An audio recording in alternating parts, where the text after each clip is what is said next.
Hello and welcome to Inside Politics on Universal Television, UTV Africa. My name is Maduka Ujumadu. I'm your host on this program, and what we do here is to talk about Nigeria's politics, its growth and development, to try to make sense of it. And in doing so, we hold conversations regularly with people who have opinions, who have knowledge, and who have the wherewithal to digest the issues concerning Nigeria's politics.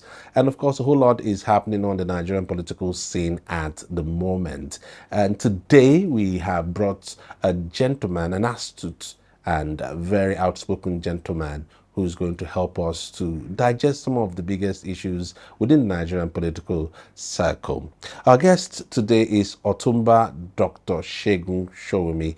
Otunba Dr. Segun Showunmi is a very outspoken gentleman, pulls no punches, says it as he feels it, no matter whose ox is God.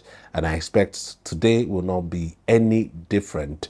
Otunba, thank you so much for joining us today. Thank you for having me. You know the part I like most? Whose Tell me. ox is God. I was almost going to say, I was almost going to introduce you as a PDP stalwart, but I had to check myself because you, like I said, you're very quiet, outspoken. You don't seem to care who you're talking to or who you're talking about.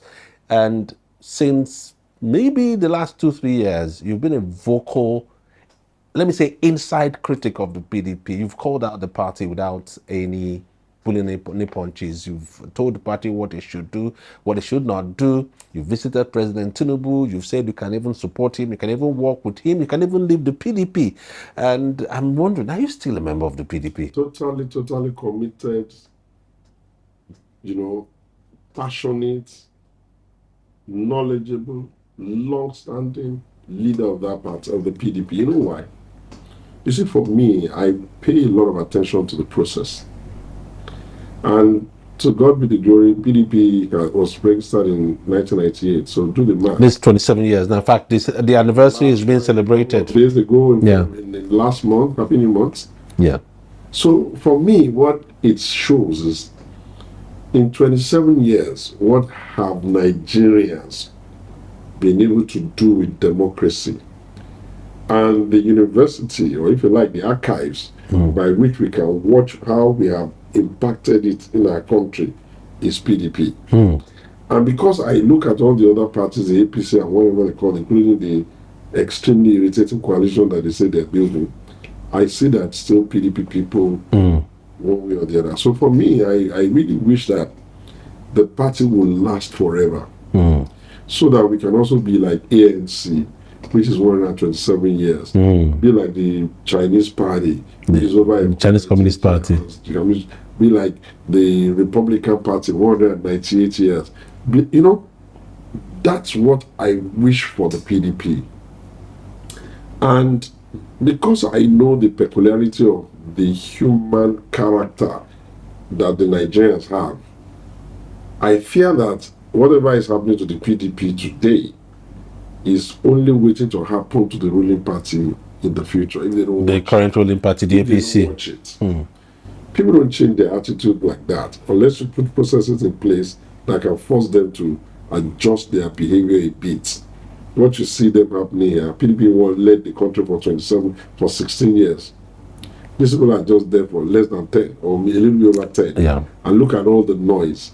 Look at the people who are trying to implode their party. So you get the impression that we have a bigger problem on our hand, which is how do we run democratic institution in such a way that the peculiarity of the Nigerian people does not make it look too ugly. So I'm looking for what the Chinese did with communism. Yeah. They ran communism with Chinese characterization. So they didn't just borrow entirely from the Soviet Union. They modified for their local needs. But they adopted it to a Chinese characterization. Now I have then said, okay, if Nigerians like freedom, if Nigerians like to talk, if Nigerians are some of the most critical people in the world, how do we then accommodate the energy of democracy with Nigerian characterization? So when you see me Say PDP don't do like this, PDP don't do like this. One, it's because I don't have authority to do it for them. I would have set them straight. In the interim, I can do a bit of tough love so that maybe they will get. Take the instance when they were quarreling a lot about not going for NEC. The National Executive Committee. I took the party to court just to force them to that NEC, which they are all now enjoying.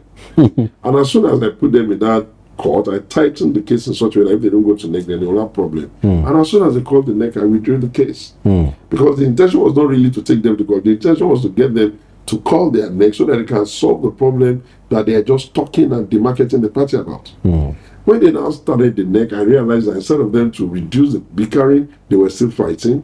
They now started fighting on secretaryship.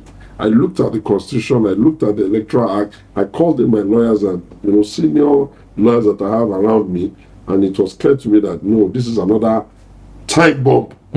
Should I leave them to step on it? I had to go shouting, screaming, and eventually that which we had told them quietly from the beginning, it took about a year only to get back to that. So really and truly, I'm not critical of the PDP. I'm critical of all of us as Nigerians.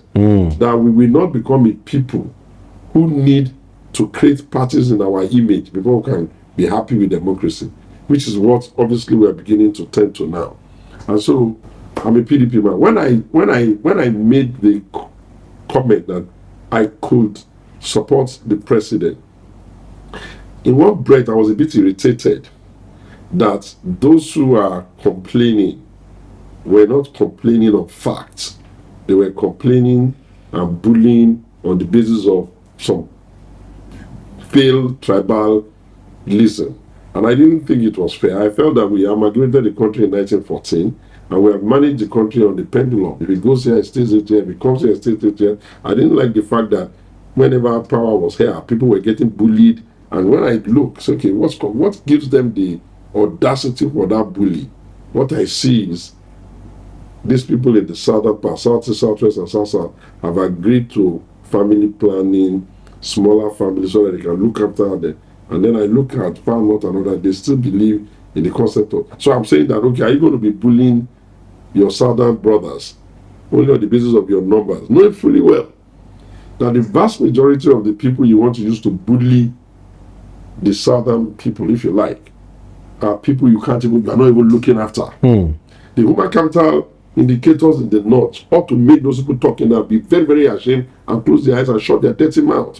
Because from 1960 to date, nobody has ever withheld an allowance of the north. There have been times when Lagos allowance was withheld. Even as we speak, Osun allowance and local government allowance is being withheld, yeah. And yet they're still struggling to go back, get by. They have collected their money as I went due.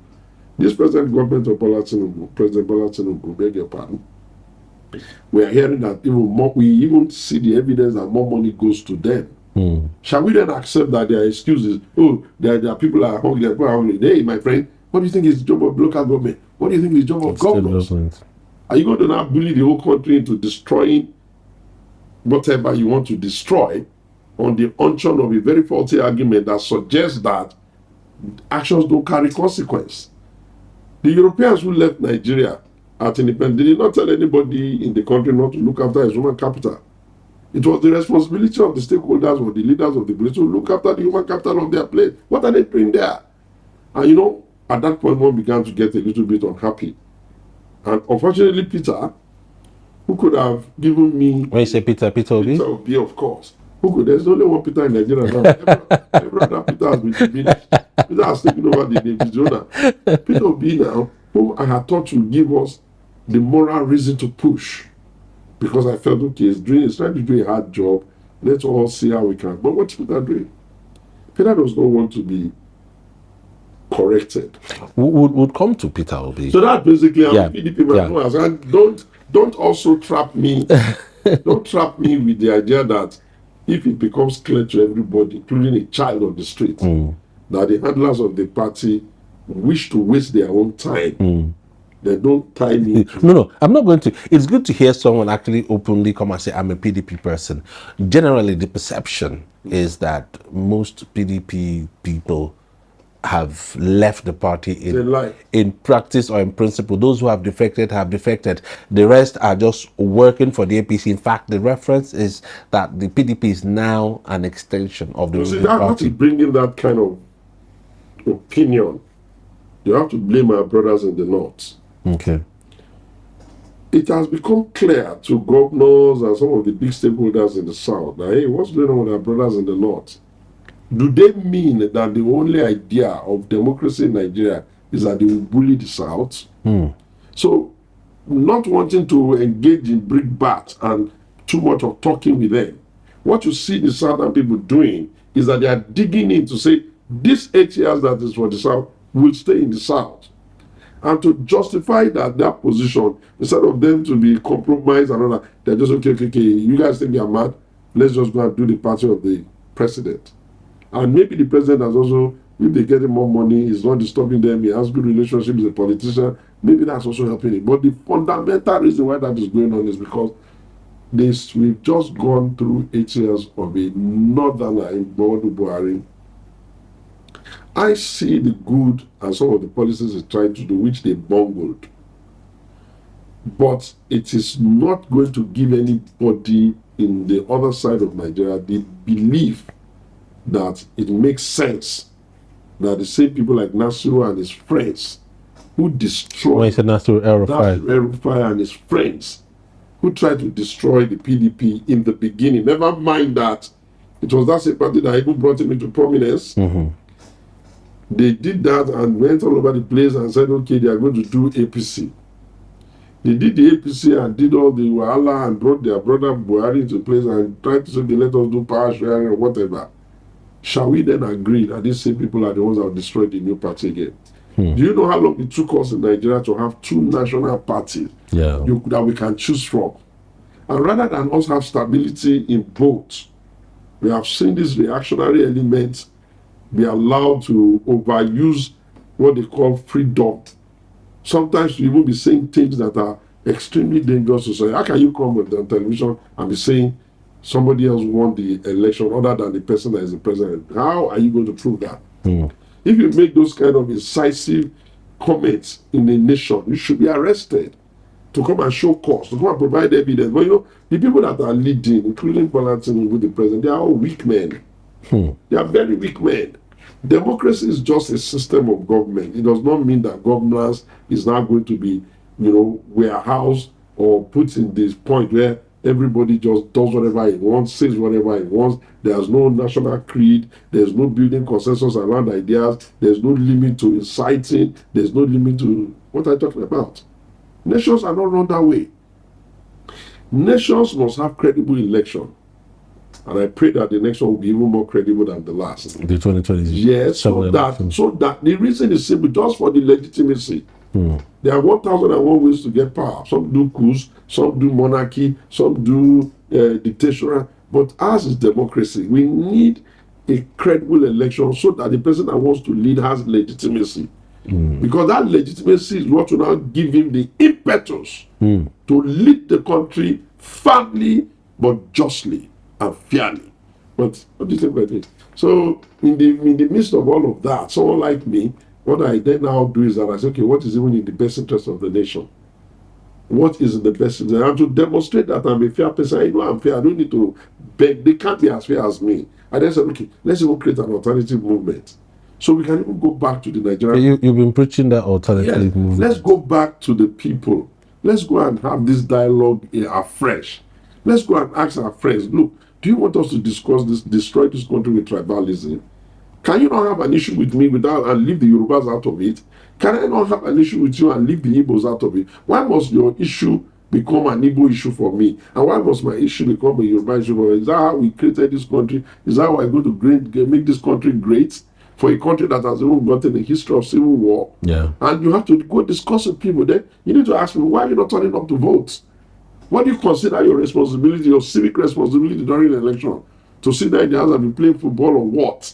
You have a duty to figure out how you are going to get to your polling unit. And if you turn up as you should, it will even be impossible for anybody to do violence. Because the outcome would have been so dramatic and so total that nobody will do that. How many people are you going to kill? So, but you will come out. And the guiltiest are the Southwest.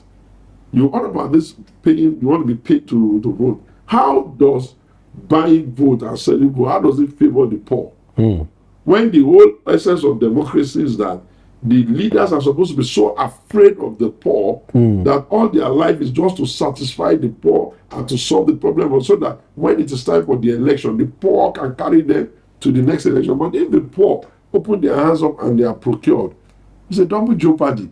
Because the rich and their children can easily come up with all the money for that. Why would we accept in a country that I'm a citizen of, why would we accept that our democracy would mean the father has been misbehaving all his life in public space, no consequence, then the son will start misbehaving? What kind of jackbox is that? So these are the kinds of ideas we are pushing. And we're saying, okay, before we even get to who are we even going to support, let us all now start looking for who among them. And not that somebody will just come and be saying buzzword. We need to be asking him how it's going to be done. Let us critique the policy. Bring your own. Let us see. You are talking about subsidy removal. Are you going to return it back? Do you have the money to return it back? Do you have the protocol to prevent? You are talking about, okay, arbitrage, they remove the currency. Do you want them to be collecting dollars in the market, in the CBN, and going to the market to say, these are, they have consequences. But these are practical and sensible things for a nation that want to grow. And we shouldn't be a nation where some people will insist that they are going to hold back the nation and not allow the nation to make progress. Other nations are making progress. So that's why I now said at that time, hey, don't come and be bullying me here. When your brother Pt1 was running in your area, you people gave him 98% of the vote. We were even still criticizing our own brother. But if your criticism gets beyond the elbow, then we will then take it over to, and let us all be bigoted, and let's see where we leave the country. Because don't be deceived. We can look at 1914 till date, and we can see which part of Nigeria has sustainable development, sustainable human capital, sustainable, stabilization of the environment, and we can see which ones only have those issues. So if that may be the case, were we the ones that contributed to your issues? Of course we didn't do that. If you say there's insecurity, who caused it? Did I tell you people to go and be doing a version of Islam that is different from the one that sensible people are doing in Oman, in Kuwait, in Saudi Arabia, and Dubai? Why must you be the ones doing the ones that will be destroying people and killing people?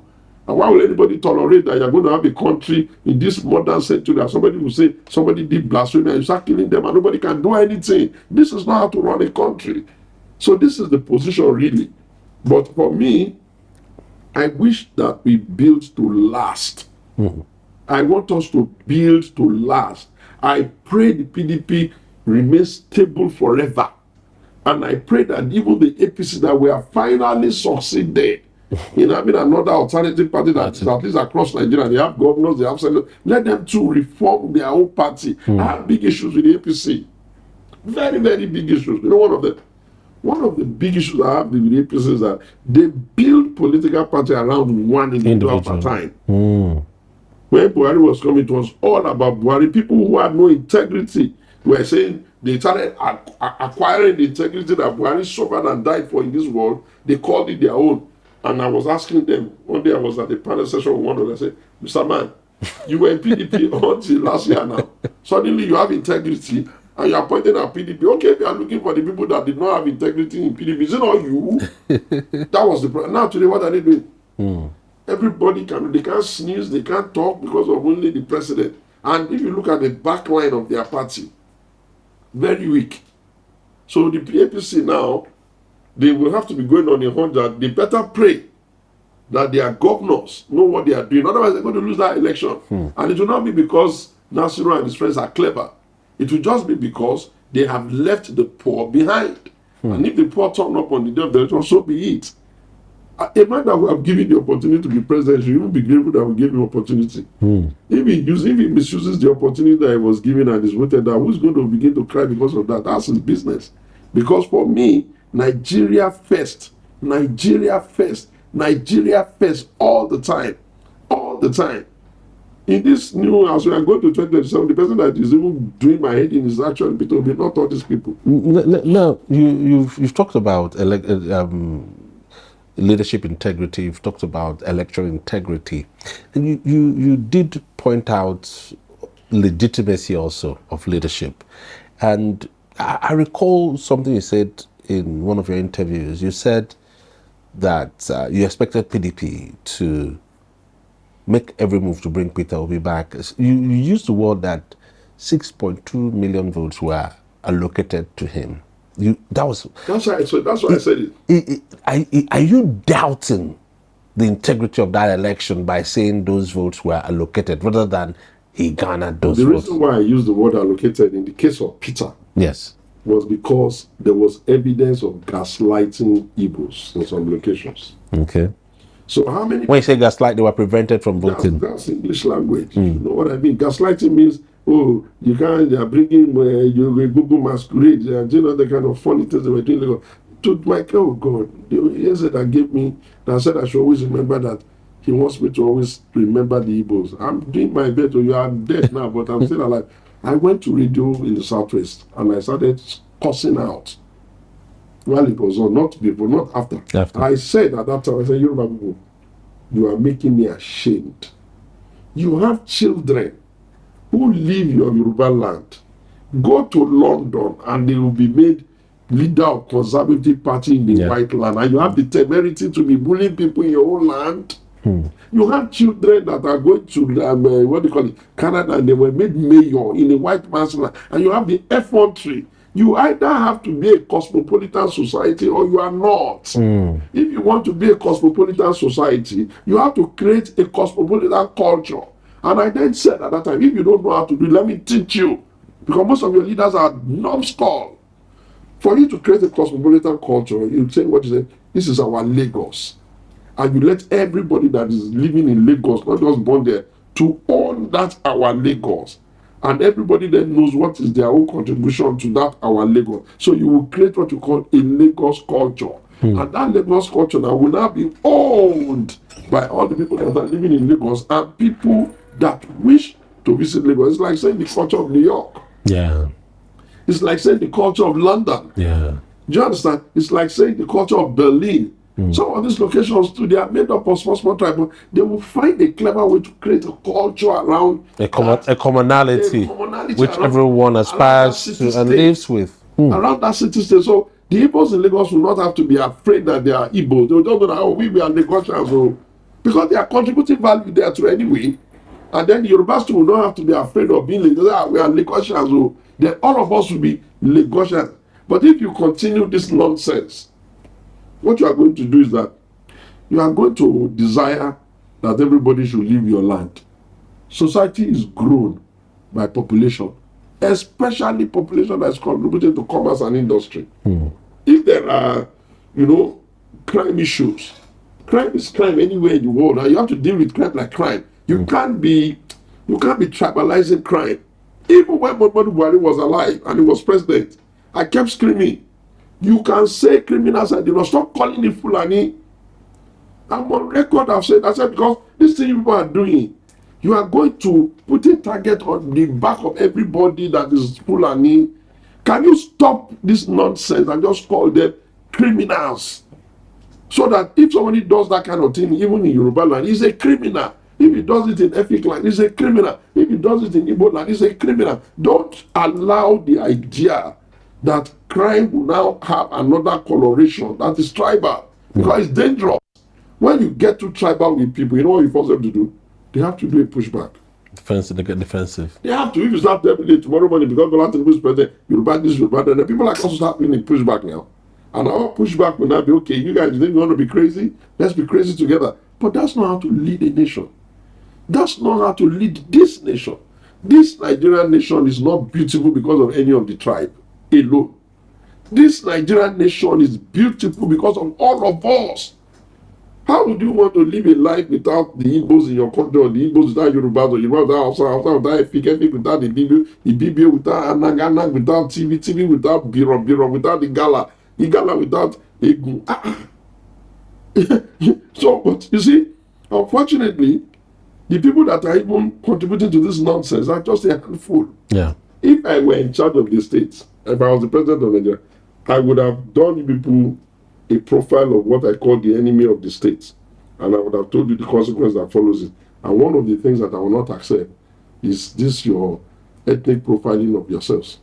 Because it doesn't do us any good. The greatest asset that Nigeria has are its people. But we must figure out how to make sure that we move them from being, people that are unable to contribute to production. We educate them, we serve them, we give them the kinds of things that other nations are giving their people. We encourage them.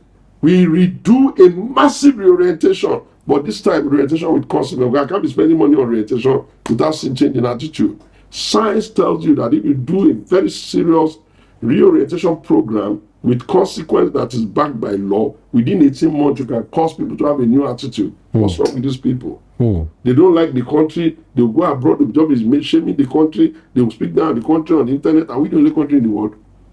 And if you look at them, to drive the point, if you break it down, let's start from the southeast. You even be amazed that somebody is from Imo is a problem, it's not from Enugu. Somebody from Enugu is a problem. And if you come to the Yoruba land, don't think that it's even different. In my state now, in the Yoruba land, they are talking, Yewa, Ijebu, Egba. How many are they? They are still discussing. If you go to Oyona, this one is Okeogun, this one is Ogbomosho, this one is Ibadan. How many are they? If it is not idiocy and madness and lack of leadership, why would anybody be president in the country, especially a Yoruba man called President Bola Tinubu, and tolerate that nonsense coming from the Alaafin Oyo and the Ooni of Ife? For what? In the first instance, you have lost your kingdom by conquest. In the second instance, the Europeans have destroyed the place. In the third instance, you have been put under this prescribed authority of approval of local government chairman. And you want us to now have a nation where we are discussing who is older. What has your old age done? You talk about all your so-called big ancestors. Every time when I go abroad, you know what I say? Anytime I'm abroad, maybe if I'm in London or anywhere, I'll say, God, all this Shogun, Ogun, this people, they're just making they're not making noise about. Where is the palaces they built? Because you will go to some locations abroad and you'll be seeing palaces that are more than 2,000 years old, more than 1,000 years, still standing. And when you try to check the history, it was the house of one of their kings. I would now say, okay, this Obanami of Benin, where is his own house? This Shogun, you are even disturbing people's ears with. Where did he live? Where is the house he built? Where is the relics? If you go to Stonehenge, you will still see evidence of levitation. Levitation is stones that moved almost like by magic. And levitation is magic. Okay, this one that you are always making up, your mother is a witch, your father is a wizard. What did they even build? So you see what I'm saying? You see, Nigeria and Africa, and truly I pray and I beg that we can start changing. So that was why I said, let's start with having that conversation among us. I can't change you unless you agree to change yourself. The world is running a free market economy. It's only Nigeria. Africa, especially Nigeria, we survive up till now because of a very strong family culture. Where one person gets money and is carrying other people. If you insist that you are going to destroy the family, if you insist that your faith is going to become so useless until your men of God, so-called men of God, are only sitting on the pulpit to be boasting and be bragging about private jet and land and money, instead of asking them, so what are they giving back to society, especially those Christians, forgetting that the church itself got a lot of things from the people, missionaries who brought it.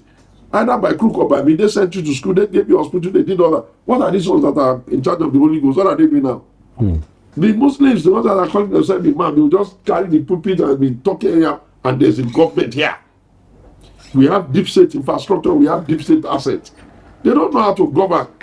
But so in the meantime, since there can be no vacuum, that's why I was okay, let us review this thing, let us take it easy with ourselves, let us remove the big problem, let us hear each other. How can I be happy that somebody is waking up in the morning, is calling himself an Igbo man, is killing Igbo in Igbo land? How can I be happy that somebody is waking up in the morning, is calling himself a Hausa, a Fulani, whatever tribe because he's killing Muslims? How can I be happy with that? That's not the way to wish the country well. And unfortunately, crooks and criminals are the ones that are taking over all the positions. So we are kind of like walking on eggshell, just trying to manage ourselves, just trying to... Look, if you think I'm happy with the way things are, I'm not too. Okay. We'll be going on a quick break. When we come back, conversation with Otunba Dr. Segun Showunmi continues. Stay with us. Don't touch a dial.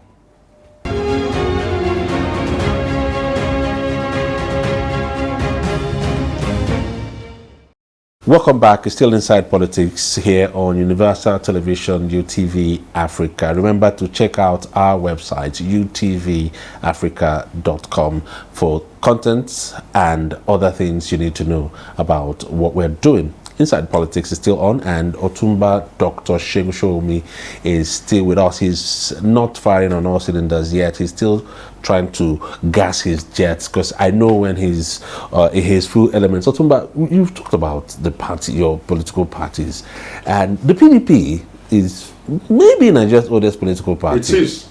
It's just surprised as the largest political party in Africa. And I remember when Dr. Doyo Kube, bless his soul, said he's going to lead Nigeria for 60 years. 60 became 16. The PDP, when it was at its peak, was said to have consumed the smaller parties, the opposition parties, but somehow imploded on itself. Today, the APC is there. There's a criticism that it is also trying to consume, subsume, and intimidate the opposition. And people said that's not good for our democracy, because when a ruling party feels too comfortable, it doesn't feel accountable to the people. They point out to the US or Ghana, where you have two dominant parties. They always seem to switch guards every 4 or 8 years to balance the terror on the parties, make them sit up one to cut the people. But in Nigeria, it seems like any party that comes dominates the space, stifles people, or subsumes them, and at the end of the day, like the PDP, might get to implode. And you've suggested that a little bit when you said that with what the APC is doing, it might still fall into the same pitfall in Nigeria. Why don't we seem to be able to have two stable, strong parties running at the same time? Do you actually believe that that is the case? You've hinted at it. And what do you think can be done? When I said we must come to the point where our democracy has Nigerian characterization, Yes. it takes into consideration who we are. All of those countries you talk about, Ghana, this, at least they even have the decency of staying in their party. Our problem is that in a very unashamed manner, people jump from party to party at their whips, even caprice, and even when they just wake up on the backside of their house. Even for no reason. Mostly for selfish reasons. The worst part is that it has come full circle now. And the people who said PDP was a bad party and caused a little bit of his implosion, morphed after many years. It took them 16 years to morph into APC. It is ironic that they are the same one now shouting Blue Border and APC. And what becomes idiotic about their movement, that they are calling their useless coalition, is that they are trying to pull the wool over the eyes of young people in a manner as if to suggest that their own reason for being alive is to be destroying democratic institutions in Nigeria. And unfortunately, of course, we have to try to resist them. I expect the government of the day to do everything humanly possible to resist them. I expect the Nigerian citizens to resist them. Why? Because what have you ever not been given an opportunity to do? And what have you not done? Even when we give you the opportunity to serve, and because you serve, you cornered advantage. You suddenly became rich. You suddenly are the big businessman. You are the one that have money. You are the one that have house. You are the one that private jet. And you will be stupid enough to come and start telling us that you made that by your work. Okay, but assuming we let you pass, now okay, let him just go with his ill-gotten wealth. Are we not going to accept that because of your ill-gotten wealth, you are going to be destabilizing parties? I don't have to be in APC to know that this criminal element should not be allowed to destroy the APC. You know why? Because if they destroy the APC, where do they go? If they succeed, assuming they succeed without their caricature organization that they are calling coalition, the question would then be, what is the coalition really? The coalition of same? Do we not know where our equity challenge is in the country? If we want to say in the south, we know which south we have to go. There are no kids here. If you say you don't want to stay 8 years, fine. You want to go to the south, don't we know the south that has never been given a chance? Am I the one that will use my mouth to tell them that their teacher went to school and did passed or failed? Don't they have the report card? Are these people not the characters that were responsible for this mess? Okay, now what can we do? I've been advocating it, you've just not been listening. I've been saying that one of the things we need to do quickly in this country is to make sure that governance and leadership carry consequence. The biggest reason why they are getting away with this nonsense is because there are no consequences. Imagine if after they left governor, they are already in prison for 10 years for abuse of office. By the time he comes out of prison after 10 years, I'm not sure he will have the time to be jumping from one party to the other. And when his successor, who has slammed him 10 years, is leaving, and he goes to do his own 10 years, you can't run that circle 2 times before they stop. Everyone will sit up. Everybody will sit up. In fact, they would even find out that it's better to be businessmen than to be political leader, because those businessmen can even still go with business proposal. But you will die with abuse of office. So if you did that kind of stern consequence of leadership, these politicians and the people will self-correct. You think if they left them in London to be doing nonsense, their prime minister will not do the same? True. You think if they left them in America to be doing nonsense, their president will not do the same? We have left our own to be doing nonsense. The more nonsense they did, the more we said they were popular. The more money they stole, the more we ascribe to them legendary status. That's not supposed to be the way to run a country. And then, out of desperation, I put a law together now. And an amendment to the Electoral Act, which I've passed. I've got to someone of the legislature to help me adopt it. I sat and wrote it myself with my lawyers, which is basically to say, okay, you want freedom of association? Oh, I agree. But anytime you move to another party, statutorily you will not contest until after 4 years. Irrespective of the position you will stay before you can go and contest it. So legislators, executive, 4 years. So that way we delay you. So if after 4 years you jump again, you go to them and go and start another 4 years wait. So it's a constitutional issue, nothing like, oh, they were granted waivers. I tried to make, because I thought that there has to be a way we will stop this, the day we stop this habit. So imagine if you jump down today and then you jump to maybe APC, and immediately you get there, they welcome you, they give you the approval to be sweeping the floor. Automatically you are going to wait for 4 years. And then anything you see there, you start to see you woto, like you say, and you are not liking it there. You jump back to people, I told you, welcome 4 years. By the time you use all your life to be jumping for that, you won't do it. That was a creative way to reduce this. Well, where is the bill now? Is it making progress? National Assembly, is it making any progress? How will it not make? Oh, I did it myself because I thought we can't just leave this country like this. And you see, we are just not ashamed. We are people that have no shame. If we had shame as a people, we should first of all ask ourselves that, okay, you that you are talking now every day, what did you say 10 years ago? What did you say 5 years ago? What did you say 3 years ago? Were your conversation only about you? I can boldly say I have always maintained a narrow line of what is in the best interest of the country, and I will always offer probable, actionable solution. The president is my brother. If they knew him 1% of how I know him, they would be in his party already. Even now, I'm still thinking that no, this nation cannot be run this way. Segun, can't you be the example? But how do you want me to be happy when I see people that were in that party?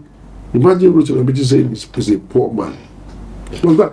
Normally, don't I expect people of in this local government? I don't know what local government they consult. I expect them to go and carry sticks and go and beat him up. It's on Query local government. Yeah, they should carry. Query should have carried stick, go to South and beat him up for offending their sensibility. Because even if nobody knows what you have, the people in your house who see the way you are living, who see the way you are, you know. But he said it's his wife that has money, not him. And he doesn't like money. I'm not interested in the caricature and the silliness of what he's saying. I'm not interested. That's not the point, really. The point I'm making is that we cannot be spitting on the pain of the people. Being sensitive as a political leader. I use those strong words because it's like we're spitting on them. It's bad enough that under their watch, our people are poorer, our people are desperate, our people are unhappy. They cannot come and say they are now the new order. People like me, we represent the new order. People like you. And I've always said to you people, nobody has given you the permission to stay away from politics. True. It is not correct. True. You people make the work hard for people like me. True. Because you leave us in the minority. You would have sense, you would have brains, you would have want better for the country. You are not joining. And so nobody can hold you and I say, okay, let's even have an alternative movement. Let's be talking. Let's even review it together. Let's even ask ourselves, why should China be a great nation in our lifetime? And we will not be jealous or desirous of same. To be so. Why should even the Arabia be changing their rules to make their country better and we will not be jealous?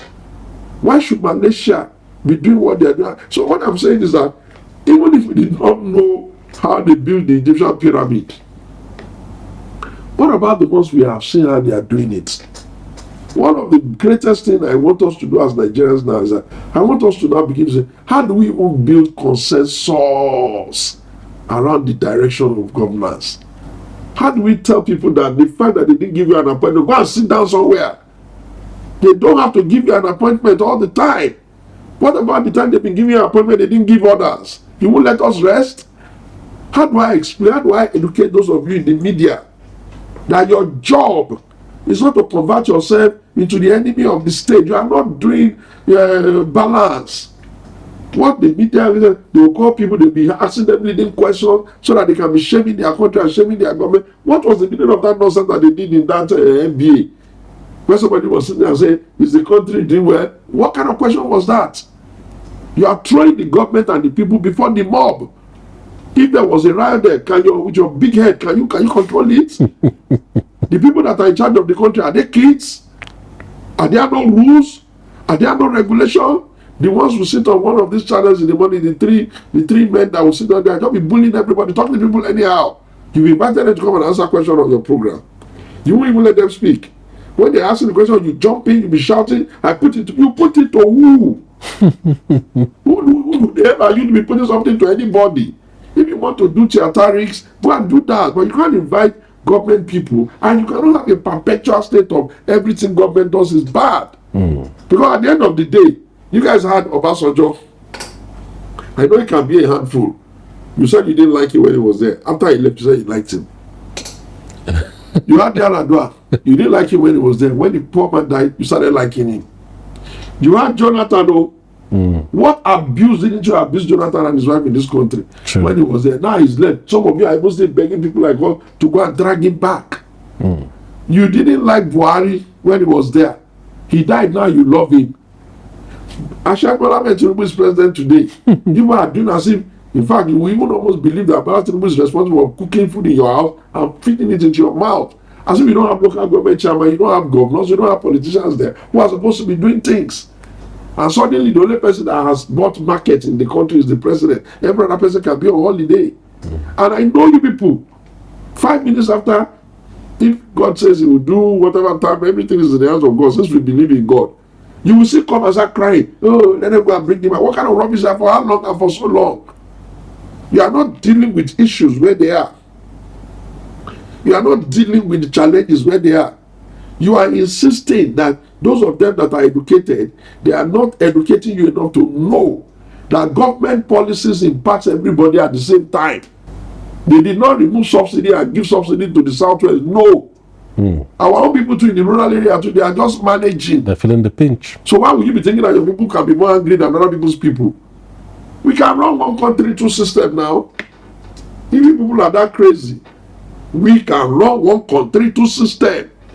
Go and run your ideas that has not progressed anybody and has not worked. Go and run it, let's see. And let us run our own ideas. Is that not what China is doing? One country, two system.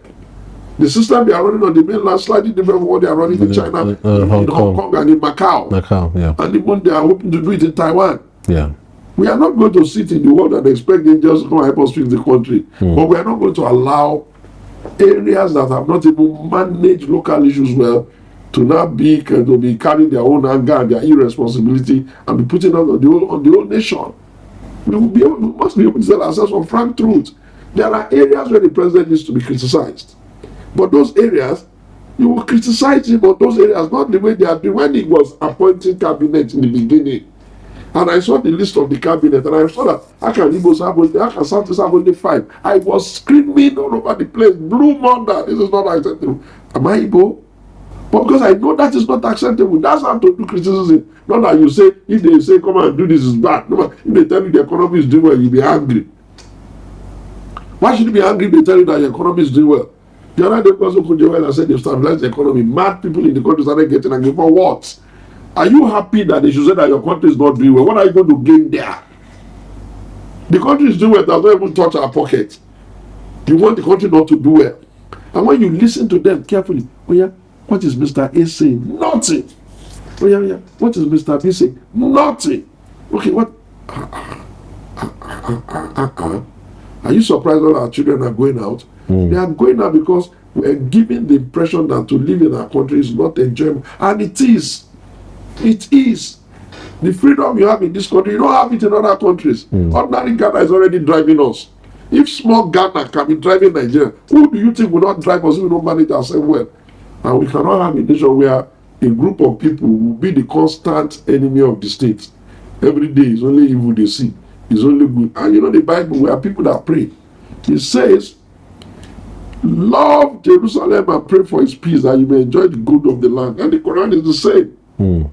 It says, obey those that were put on authority over you. That is service to God. So there are ways around it, but you see, I'm angry, they didn't do me. You know, and the most annoying part of this nonsense is that these are the people that brought us this government. They were the same one that brought us their government in their state too. So you who have an error of judgment in picking a good governor in your state, you had an error of judgment in putting a good president in the country, you are the one that were going to trust your judgment because of this your ringa roses that you are doing, and because the people here are very weak. If the government was not weak, you won't be doing this. You know, I was going to say, you mentioned the fact that more people need to get into the system and support people like you who seem like the lone voices and, change how governance is done. You had one singular run at the governorship. You seem to have backed up and left. No, I haven't. I looked at the party, the PDP in Ogun, and I knew that for that party to make it, it needs to put the ticket to Ogun Central, where I come from, because all of the time we've been giving tickets to other areas. You know, you give Ijebu people Matiskuye, we give Ijebu people Daniel, we give Ijebu people Daniel again, we give Ijebu people, we give Yewa people Oluri, we give Yewa people Isiaka, we came back again, we gave Ijebu people. So when I go, and the Egbas are quite big, they are the ones in the middle, also they are my people. So I now saw that, okay, these people, you can't just see what's going on with us. They've not had a go. You don't let us have a go from that party.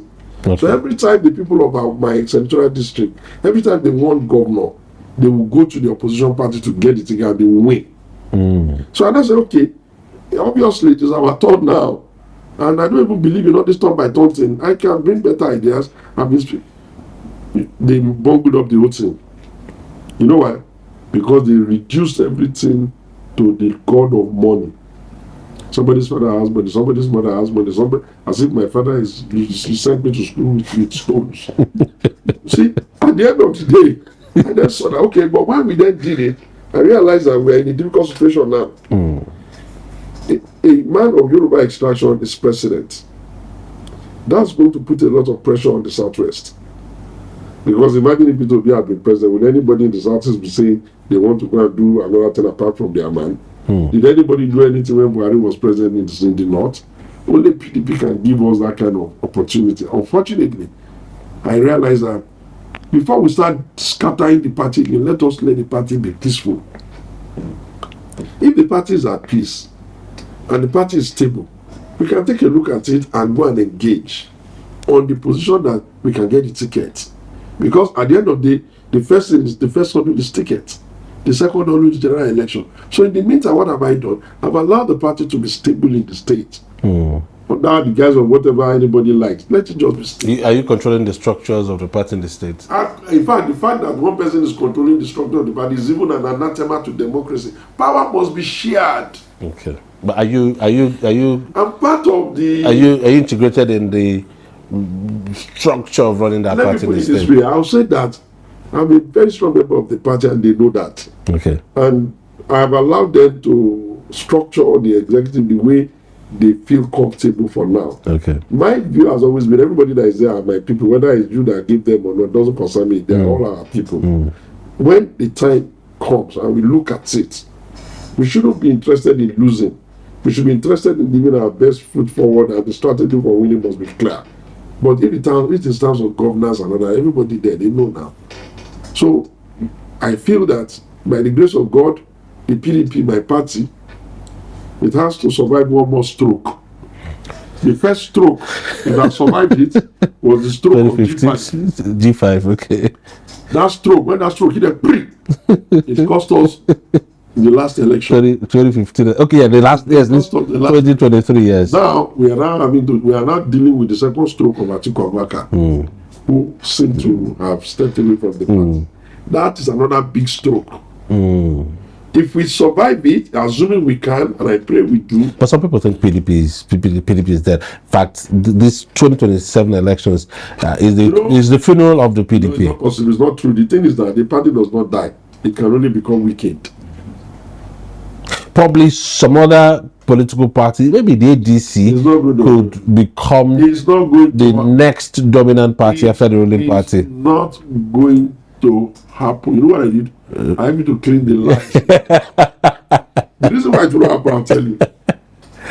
You have done a couple of off-season elections.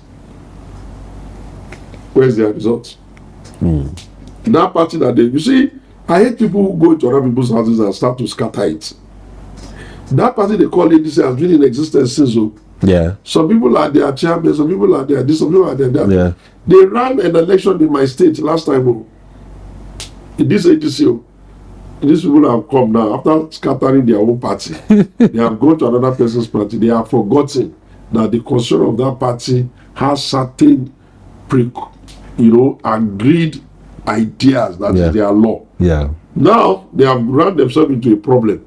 And they cannot accept that nonsense that they are calling interim chairmanship because the party is not in the party's constitution. To have an interim Never leadership. mind that the party says, the court says it is the internal affairs of the party. Yes, but the fact that it's internal affairs of the party does not mean that the party can do whatever it's like, notwithstanding its constitution. They cannot be lawless. It cannot. So at the end of the day, you are going to see them start crying now. This is where my anger is. They will go and mismanage themselves. Then they will start shouting, Tinubu, as if when they were mismanaging themselves, they ought not to do all the due diligence. Now, if they find out now that they are going to chase them out of the ADC like they chased them out of SDP and they chased them out of Labour, they will come and start. No, but all these opposition parties can't all be having problems at the same time.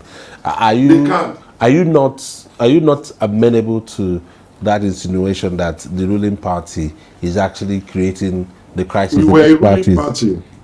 Every trick in the book we played before 2014 did not work because men stood. Oh, may soul of Buhari rest in peace. May God in his infinite mercy, the one ever living, ever subsistent. Yeah, can you may keep on acting well. If these two men were like this, oh God, if they were like these jokers, you would not have an alternative party. It is on the strength of the character and the patience of those two men. The suffering of Buhari running election losing, and the patience of Bola Tinubu. Do you know what it takes for you to have a president, a governor, lead Lagos, succeed in doing succession in Lagos, and stayed away from every appointable, electable position for 16 years?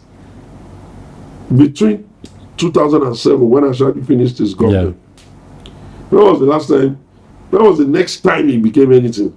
Yeah, there was. Okay, in that time, he's still broad-minded enough to even promote the first lady and give her the chance to be a two-time senator. Go and ask these other caricatures what they did with their lives. He was able to produce the assets The communication asset you need for election and politics, where is their own? He was able to push men and build men. Even some of them are a little bit recalcitrant now. It doesn't matter. At least he built them. Who did they build? Tell me now, who did they build? Why was he patient when they were contesting every season? Have you ever imagined that there can be any reason in a multi-dimensional, multi-ethnic, multi-tribal country why one woman being will constantly be the problem? So in the last, since 2007, nobody has won that deserves to be congratulated. Go and check the record. They've never congratulated anybody that won. Not even when their brother Yaradua won. What kind of people are these? The Quran says, never give power to those that are too desperate for power. And that He, Almighty God, will not even give power to somebody who is too desperate for power. Power is for service. You cannot serve people by force. I want to lead. I pray I can lead one day. But I'm not going to lead you by force. That's why I talk. I speak the issues. I speak, answer questions. I give it as it should be, or at least as I think it should be, in the hope that even if it's wrong, me, somebody can use it. But if you insist that I want to serve you, you are dressed up now, I want to help you to adjust your shirt. Because of that, I'll be twisting your neck. For what? You have to step back from time to time in life. You have to say, okay, I may think I'm the solution. What if I'm the problem? You must ask yourself that question fundamentally. Am I the problem? Okay, if I'm the problem, let me wait and see whether people can do it by yourself. If you had been doing that, if they had been doing that, they would have been president. Take. But if every time they say it's time of the north, it's their turn. It's time of the south, it's their turn. It's time of Igbos, it's their turn. It's time of South, it's their turn. It's time of Ogoni, it's their turn. Who is going to believe them? And if you have a weak infrastructure in the country, I cannot put them in their place. Is it my fault? You cannot be taking advantage of the poverty of the people all the time. The money some you don't even have. So instead of you to say, okay, somebody tell me, oh, they are doing coastal road. If you are not a madman, should you not like that they are doing coastal road? Imagine if they did not do coastal road in Dubai. How would they have a beachfront? Somebody has to build it before we can use it. If it is expensive, we'll do abuse of office. We'll review it later now. You will use your mouth to destabilize the judiciary. Your same mouth destabilize police. Your same mouth destabilize political party. Please, okay, for example, we gave you the country. Why are you going to do different? You are going to conjure money from heaven, or you are going to conjure money from, what are you talking about now? Shall you not even get to a stage where you even think that your ideas, you want to even contribute it to government? Some of them, the younger ones among them who mentioned them, which we have been thinking, this guy, maybe in the future, if God helped him, they are proven and shown themselves to be charlatans. They are just looking for who to scapegoat. They are not bothered that their children are sitting on social media that the whole world is watching, abusing themselves in tribes. That does not occupy their mind. This is what is going to form the next part of this conversation. But if you're watching us or you're listening to us, this is where we end for this episode. But we are not leaving Otunba yet, because the next part is coming up after this. And we would start off from this very last point he has made. I am not going to thank you to say it's been wonderful talking to you, but I want to say thank you so far for the way we've driven this conversation.